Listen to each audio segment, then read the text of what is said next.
The greatest musical instrument of a generation was not a gleaming guitar or an electronic keyboard.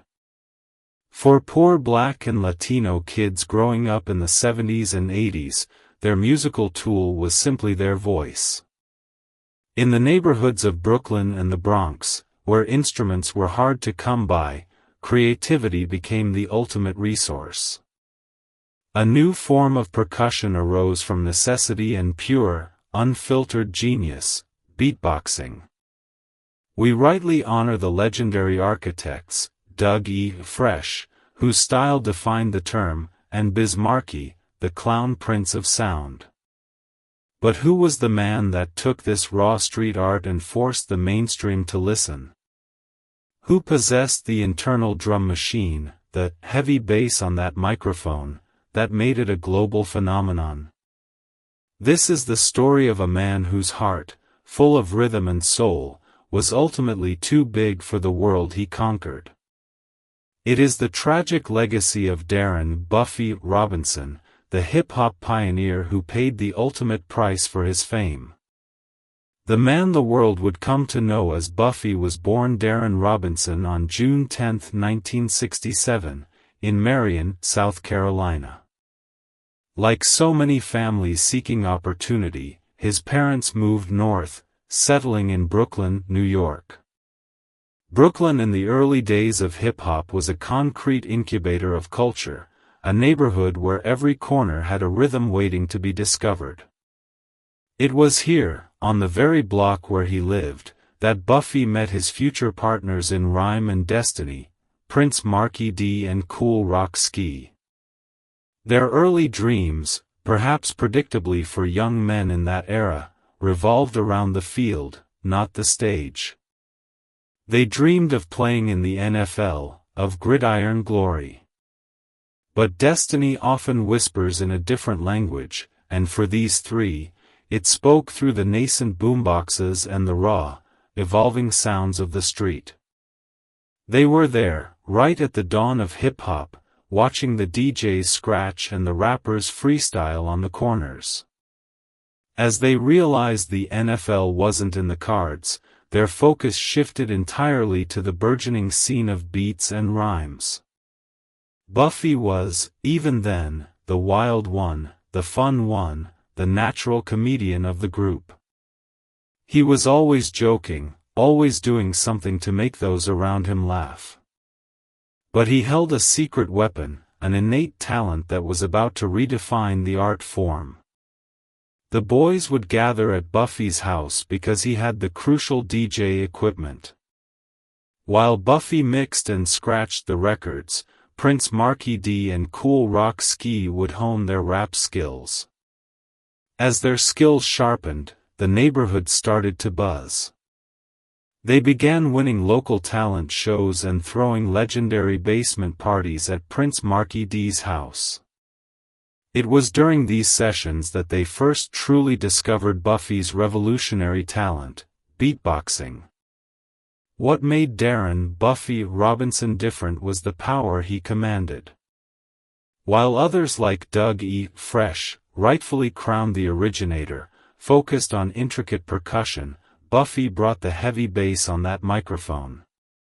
It was a rich, chest-rattling sound that transformed vocal percussion from a novel trick into the bedrock of a whole song.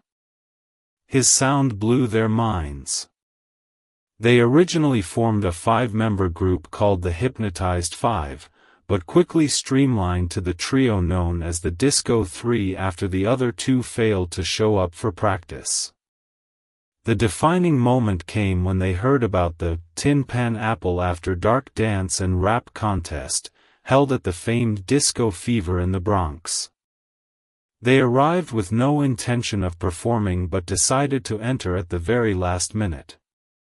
Here they were, the Disco Three, in the heart of the competition, with no music ready to back them up. The situation seemed lost, but in that moment of silence, Buffy stepped forward. He didn't need a sampler or a drum machine. The sound that erupted from his mouth shocked the crowd. It was a full, resonant bassline, a deep sonic structure that filled the club and made the floor shake.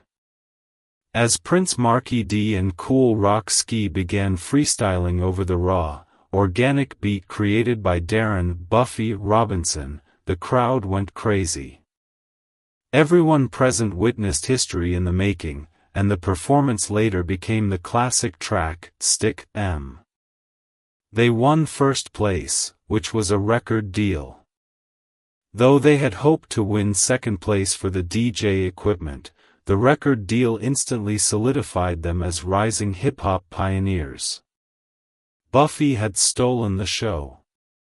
Their first single, Reality, was influenced by the popular conscious rap of the time, mirroring Grandmaster Flash and the Furious Five's The Message.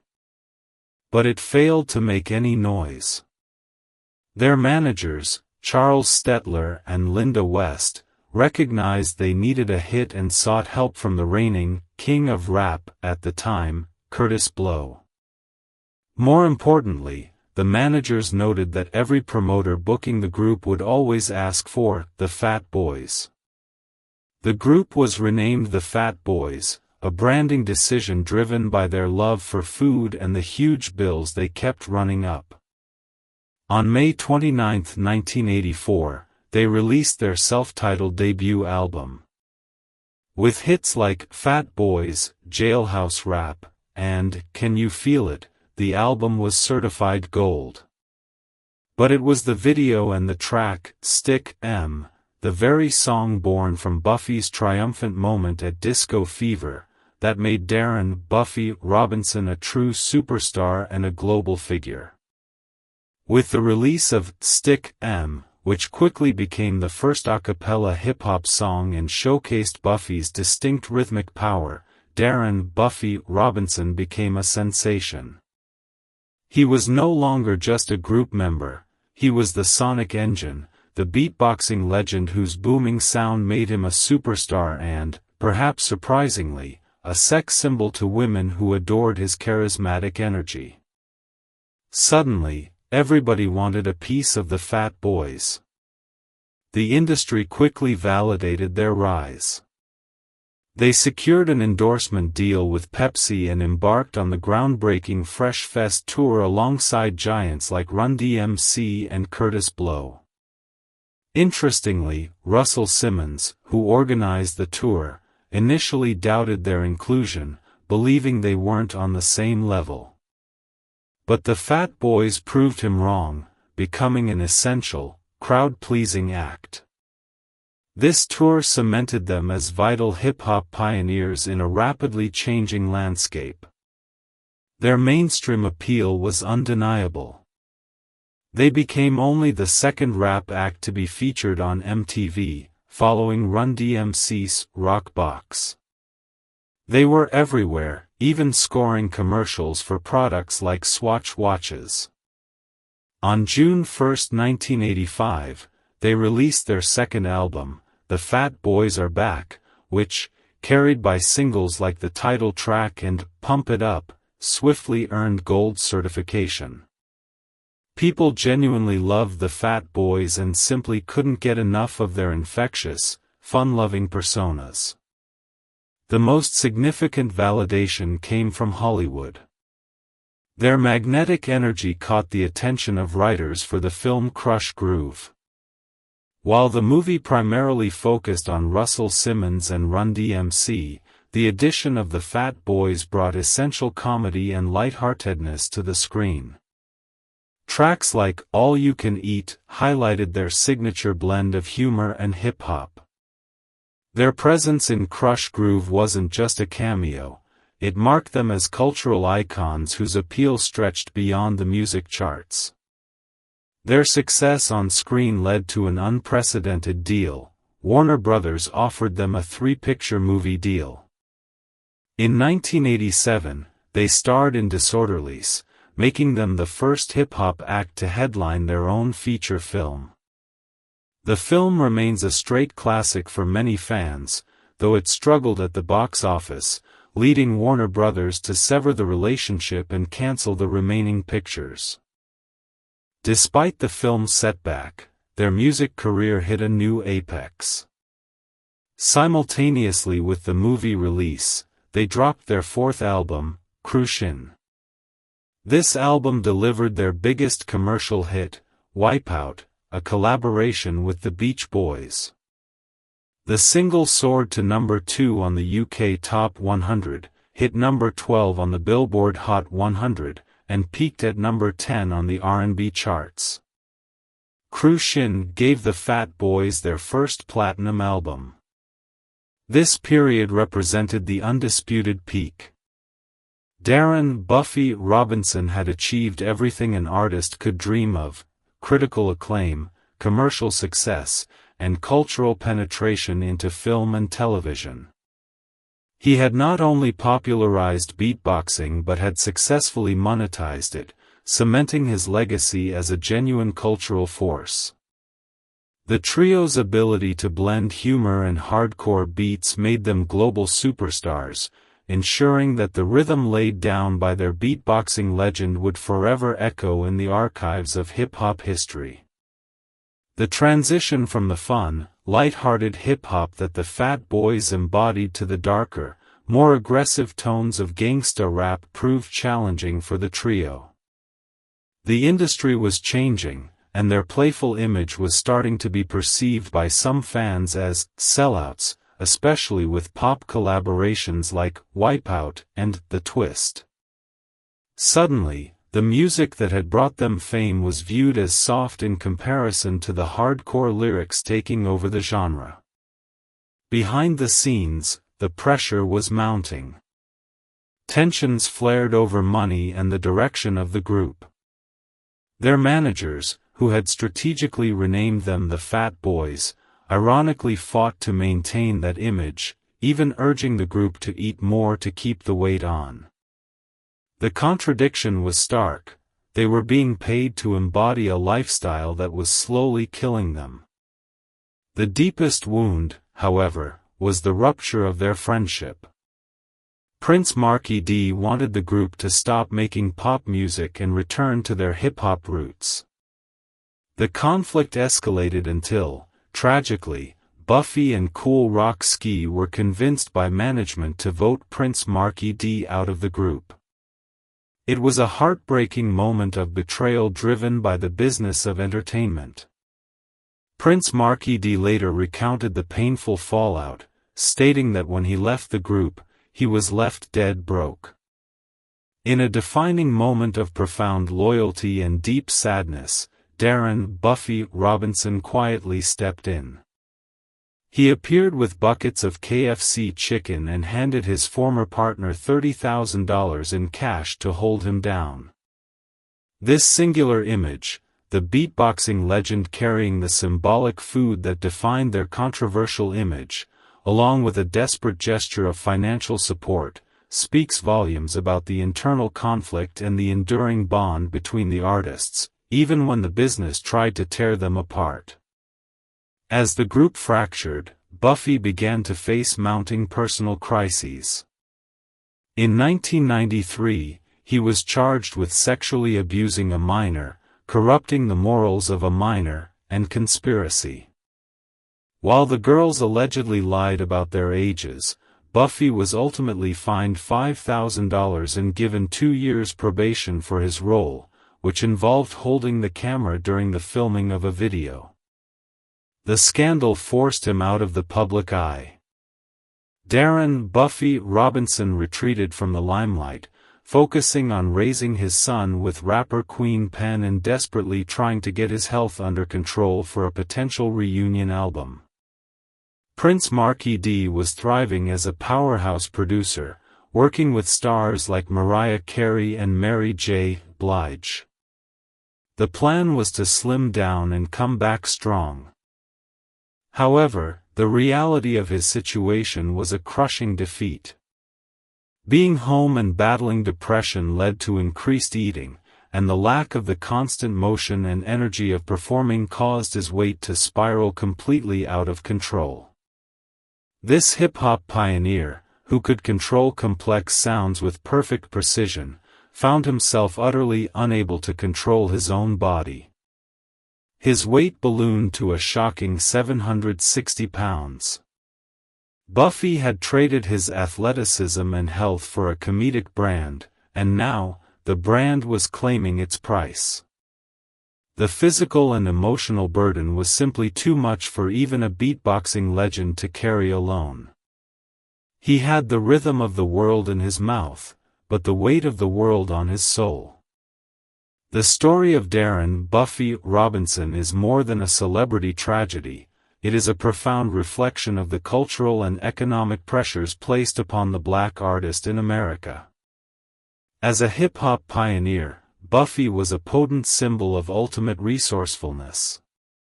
He proved that talent could emerge from economic scarcity, turning the simple human voice into a powerful, viable instrument. He essentially licensed the sound of the streets to the world, making the beatbox a foundation of pop culture, validated by his appearances on MTV and in iconic films like Crush Groove. Yet, the fame that defined him also destroyed him. The image of the Fat Boys, a brand centered on their physical size, became an inescapable burden.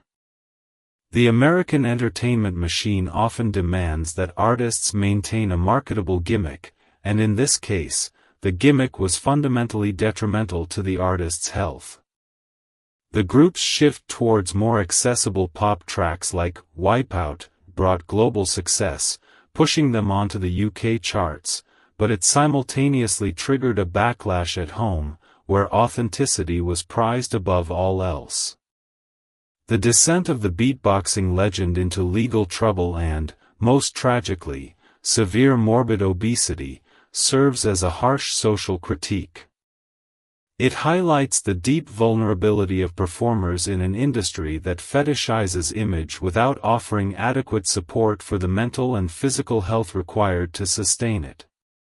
Buffy's final years, plagued by a weight nearing 760 pounds, quietly mirrored a broader crisis within the community, where poor diet and the stress of systemic pressures often manifest in devastating health outcomes. Though he did not receive the massive, mournful headlines of other fallen stars, the echo of Buffy's contribution is permanent.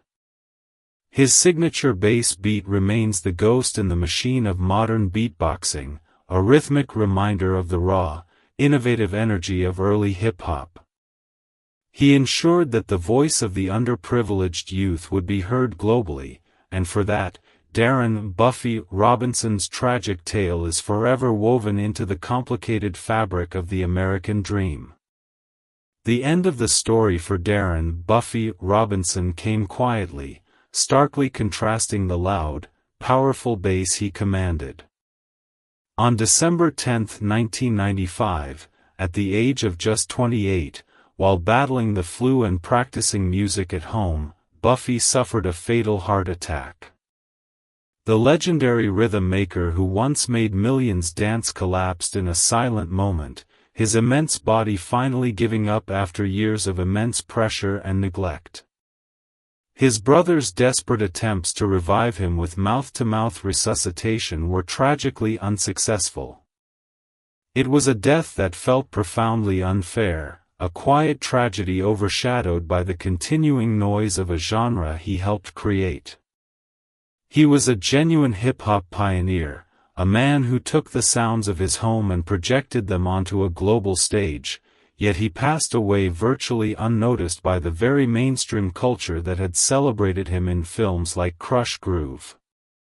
The irony is chilling, the industry demanded he stay the Fat Boys, a brand that literally contributed to his demise. The enduring legacy of Buffy is not just the commercial success of the Fat Boys, but the sheer inventiveness he demonstrated. He embodied the ultimate creative spirit of black youth, making powerful, impactful music from nothing but breath and heart.